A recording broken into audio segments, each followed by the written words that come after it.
জানি যে আল্লাহ পরম দয়ালু। আল্লাহ কি একজন ঈমানদার পাপী এবং একজন ভালো কাজ করা কাফেরকে ভালোবাসেন? যদি তাই হয় তবে আল্লাহ কেন চিরস্থায়ী জাহান্নাম সৃষ্টি করেছেন? আল্লাহ কোরআনে সূরা মুলকে 67 নম্বর অধ্যায়ের 2 নম্বর আয়াতে বলেন, তিনি আল্লাহ যিনি মৃত্যু ও জীবন সৃষ্টি করেছেন তোমাদের মধ্যে কে কাজে উত্তম তা পরীক্ষা করার জন্য। সুতরাং এই জীবন পরকালের জন্য একটা পরীক্ষা। আমি আপনাকে একটা প্রশ্ন করছি, শিক্ষক কি একজন পাশ করা ছাত্রকে পছন্দ করেন নাকি একজন ফেল করা ছাত্রকে? যে পাস করে।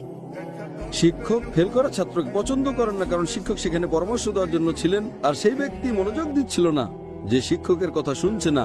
শিক্ষক ছাত্রকে সুযোগ দেন, কিন্তু পড়াশোনা না করলে ছাত্র নিজেই ফেল করে। ঠিক সেভাবে আল্লাহ সুবহানাহু ওয়া তাআলা সমস্ত মানবজাতিকে পছন্দ করার সুযোগ দিয়েছেন।